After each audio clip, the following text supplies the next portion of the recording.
Bonsoir à tout le monde. Je pense qu'à la suite des leaders que nous avons entendus, nous présentons nos condoléances aux familles des victimes. Nous exprimons notre compassion aux blessés et notre solidarité agissante à l'endroit de tous les détenus politiques dans les géos du président Macky Sall. Je reviendrai un peu en français sur la conférence du gouvernement sous pression. Hier, à la place d'une conférence de presse, c'était une conférence sous pression. Nous avons entendu des personnes totalement désorientées confondre vérité, accélération, précipitation, contre-vérité. Et tout cela pour juste dire qu'ils savent qu'ils sont sous le rouleau compresseur d'une justice qui s'abattra sur eux inopinément et indéniablement. Nous savons également que leur manipulation s'effondrera. Il s'est déjà effondré contre les murs de la vérité absolue. Et ça a été démontré par tout ce que nous avons entendu au sujet des organisations internationales des droits de l'homme, Amnesty International, le Haut Commissariat des Nations Unies sur les droits de l'homme, la RADO, toutes ces organisations-là ont démontré. Et on a l'habitude de les qualifier d'organisations politiques chaque fois qu'ils ont été contre le gouvernement. Mais à l'unanimité, le propos il a été unique, il n'a pas été harmonisé. Il est simple de constater, à partir du propos de deux personnes, que nous avons totalement un gouvernement à la rue. Et cette première personne, c'est Ismaël Madior Fall, le grand constitutionnaliste.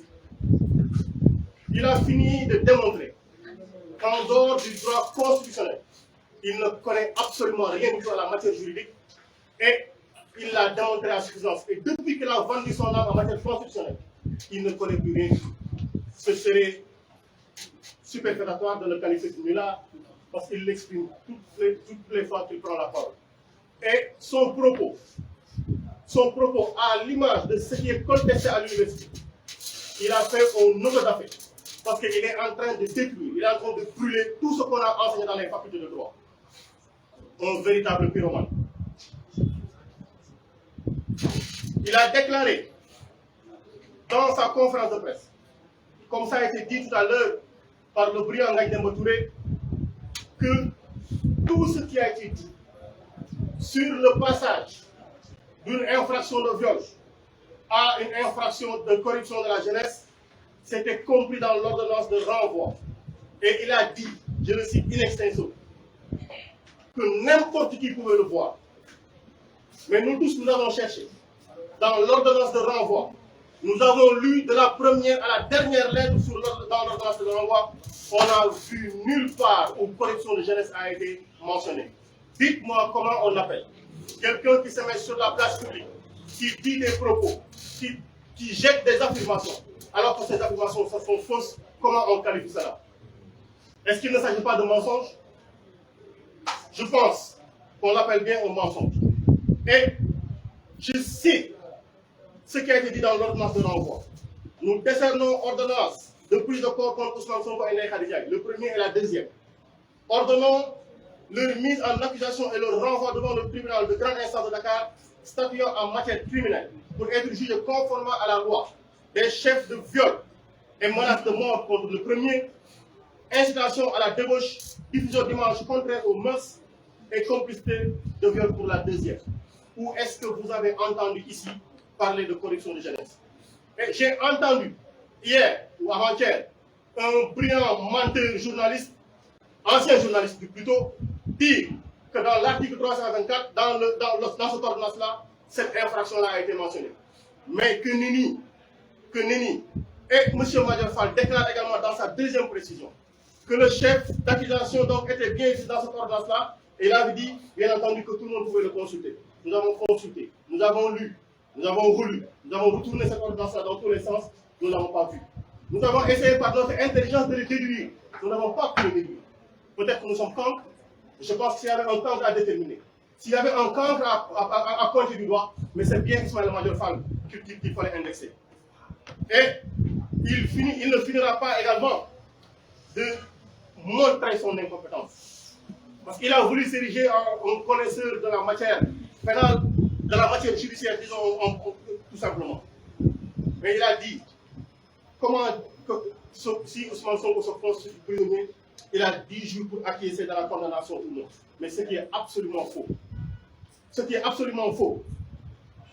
En résumé, si Ousmane Sonko se présente, ou si le juge lui délivre un mandat à sa diligence, il y a juste 3 jours entre l'audience de représentation et le procès. 3 jours seulement entre l'audience de représentation où Ousmane Sonko se présente devant le juge pour dire qu'il est bien présent à Dakar. S'il écrit au procureur pour le dire, c'est ce qui se passe, il n'y a que 3 jours. Ismaïla Madior Fall a caché ceci. Et s'il se présente, comme on l'a dit, l'affaire est totalement anéantie. Et il y a un nouveau procès. Et dites-vous bien que si cela se passe, le nouveau procès qui aura lieu, ce sera un nouveau procès contre le complot. Parce que tout simplement, on nous a bassinés pendant des années, où des ministres ont déclaré avoir des vidéos, des audios, des images, des directeurs. Ils ont fermé leur cabinet ministériel, oublié les besoins des Sénégalais pour être sur les plateaux de télé avec une task force et déclarer toujours urbi au orbi qu'ils avaient des éléments et que voilà un monsieur qui a été auteur de tête, ils avaient des vidéos. Ils ont plaidé le procès dans la rue. Ils ont plaidé le procès dans la presse. Que nenni, mensonge absolu. Et tout cela, tous ont menti infiniment au peuple. Quelle confiance on doit accorder désormais à un gouvernement qui a passé son temps à mentir au peuple? Quel crédit on peut leur accorder? Et nous avons là aussi entendu le ministre des Forces armées, cet ancien brillant avocat, déclarer que ce qui a été constaté ici au Sénégal ne peut pas fonder une action devant la CPI. Entendez-nous bien. Le ministre des Forces armées, M. Sidiki Kaba, déclare que pour qu'on puisse aller à la CPI, il faut plus que ces 46 morts entre février 2021 et juin 2023. Ça veut littéralement dire qu'il nous faut, pour que nous puissions enclencher les actions au niveau de la Cour pénale internationale, attendre encore qu'ils nous tuent davantage, qu'ils en tuent davantage. Mais rassurez-vous, ça ce sont des promesses que nous avons déjà entendues. Les députés nous ont promis de marcher sur nos cadavres en 2024. Et allez-y voir le document de programmation budgétaire. Je parle du document sur les risques budgétaires. En 2023, ils avaient déjà inscrit eux-mêmes qu'en 2023, il y aurait eu trouble au Sénégal. Mais qui ne leur a dit, bon sang? Comment ils peuvent rentrer dans nos cerveaux? Comment ils peuvent prévenir l'avenir? Est-ce que c'est des imprécateurs? Est-ce que c'est des prédicateurs pour nous dire qu'en 2023, il y aurait des troupes qui menaceraient le budget du Sénégal? Et on le constate aujourd'hui. Ça veut dire que tout ceci a été minutieusement préparé.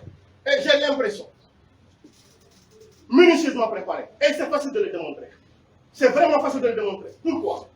Parce que il nous dit, on ne peut pas aller à la CPI. Mais je rappelle, pour le procès de Laurent Gbagbo, on lui avait juste reproché, on l'a chargé de crimes contre l'humanité, de tentative de meurtre et autres infractions. On n'a jamais décompté les morts. Il vous nous dit qu'il faut plus de morts pour aller à la CPI. On va voir s'il pense être plus intelligent, s'il pense être mieux formé, s'il pense être plus compétent que tout le monde pour décider de comment ça se passe à la CPI, nous allons nous donner rendez-vous là-bas. Et c'est l'occasion de dire que lui, le ministre des Forces armées, ils ont participé à toute cette manipulation-ci. Je veux juste rappeler un fait simple. Quand Ousmane Sonko a été ramené de Koungheul, on l'a mis dans un blindé de la gendarmerie. Et dans ce blindé-ci, on l'a pris en photo. Dans ce blindé-ci, ne pouvait être que des officiers de force de défense des civils. On a récupéré ses téléphones. On a récupéré des pièces lui appartenant. On en a pris photo. Et ces documents se sont retrouvés non pas dans le site du ministère des Forces armées, non pas dans le site de la DIRPA, mais dans un site anonyme, dans un site privé. C'est là où ça a été publié. Qui a pris la photo? Et vous vous rendez compte qu'Ousmane Sonko était dans un blindé de l'armée. Il ne portait pas de casque. Et tous ceux-là qui étaient dans le véhicule blindé portaient des casques. Parce que quand on est dans un blindé, il faut porter un casque. Donc, sa vie était menacée. Et comme d'habitude, ils ont l'opportunité, chaque fois que l'opportunité se présente, de menacer sa vie. Et c'est l'occasion encore de le dire. Ils nous ont dit que les armes qui circulent dans ce pays-ci ont été portées par des étrangers, par des forces occultes. Voilà leur affirmation. Et ils sont en train de théoriser une collision, une intelligence manifeste entre les citoyens de ce pays-ci et des étrangers. Pourquoi? Pour faire tomber au pouvoir politique. Je rappelle, Ousmane Sonko, sorti de la gendarmerie en 2021, était venu déclarer en conférence de presse qu'il ne fallait pas toucher à Macky Sall et qu'il fallait l'accompagner pour terminer son mandat tranquillement, mais qu'il ne pouvait pas aller au-delà de ce que la Constitution lui permettait. Ce monsieur-là n'a pas changé son discours. Mais lui, Macky Sall, a déclaré qu'il avait 200 000 personnes pour faire sortir Abdoulaye Wade du palais. C'est quoi? Il a déclaré que si Abdoulaye Wade se posait pour une troisième candidature, la révolte contre le pouvoir devait se faire dans la rue. Il l'a déclaré. Ousmane Sonko ne l'a jamais déclaré. Aucun leader de la coalition Yewwi Askan ne l'a déclaré. Aucun militant de PASTEF, aucun militant de cette coalition ne l'a jamais déclaré. Pourquoi on veut aujourd'hui théoriser le terrorisme et vouloir avoir un champ lexical sur le terrorisme pour dire voici nos forces occultes. Et depuis lors, personne n'a été jugé pour force occulte. Ils ont pris Mamadou Seck, Ousmane Seck, un éleveur d'abeilles, un agent des impôts et domaines. Voilà ces gens-là qu'ils ont pris pour dire que c'était des forces occultes. Amidia. Voilà ce que nous avons. Et ces armes-là, il faudrait qu'on en parle. Abass Fall, là derrière nous, a déposé pour la création d'une commission d'enquête sur le contrat passé entre le ministère de l'Environnement et la société Levy Commercial Brokers de IMA, le grand trafiquant d'armes. Notre demande a été rejetée par l'Assemblée nationale, par la majorité mécanique à l'Assemblée nationale. Nous avons demandé à ce qu'une commission d'enquête parlementaire soit ouverte contre le financement de 300 millions d'euros, 196 millions de francs pour l'acquisition d'armes, contre un bail amphithéotique de Gabi Pérez, le vendeur d'armes israélien. Notre demande a été rejetée. Voilà là où nous en sommes. Et je dis dans le contrat de Levy Commercial Brokers, il y a 1500 AK-47 qui ont été achetés. Le nombre de munitions n'a pas été précisé. Il y a 1500 fusils d'assaut qui ont été achetés avec 500 000 armes. Il y a 1500 pistolets semi-automatiques qui ont été achetés avec 500 000 munitions. Il y a 60 véhicules Hilux double cabine. Il y a des véhicules de transport de troupes. Mais dites-moi dans ce pays-ci, comment, où vous pouvez trouver quelqu'un suffisamment riche pour aligner 20 véhicules Hilux Toyota double cabine qui coûtent au minimum 20 millions de francs. On en aligne 20, on y met des nervis et on dit ça c'est des forces occultes, c'est des gens qui ont travaillé en intelligence avec l'opposition. Qui a les moyens de financer ces véhicules-là? Vous-même, vous roulez dans Dakar avec un véhicule non immatriculé, vous êtes arrêté par la police. Des gens circulent dans des véhicules blancs, Toyota Hilux double cabine, bien identifiés, sans immatriculation. On ne les arrête pas, ils transportent des hommes qui sont armés. Voilà ce que nous avons aujourd'hui. Et on veut retourner ceci. Contre qui? Contre le peuple. Je dis, si la justice a choisi son camp, si une certaine justice a choisi son camp, je précise bien, si une certaine justice a choisi son camp, on rappelle simplement que la justice est rendue au nom du peuple. Et le peuple est désormais debout parce que c'est lui le maître absolu de la souveraineté. Et il a décidé d'exprimer sa souveraineté. Le complot est tombé. Le complot est tombé. Mais ils sont là en train de faire les derniers soubresauts d'un gouvernement vraiment sous pression. Ils ne savent plus vous donner de la tête. Et c'est là où ils sont encore plus dangereux. Les crimes vont continuer. Les menaces vont continuer. Les coups de fusil vont continuer. Ils vont continuer à nous taper dessus. Mais qu'ils sachent, comme on l'avait dit, nous avons donné notre vie au Sénégal. Nous avons donné notre compétence au Sénégal. Nous avons donné notre engagement au Sénégal. S'ils pensent leur détermination plus forte que la nôtre pour imposer la justice, le vrai, au Sénégal de développement, ils se trompent lourdement. Merci. Merci, Monsieur le Président. Il reste 3 intervenants.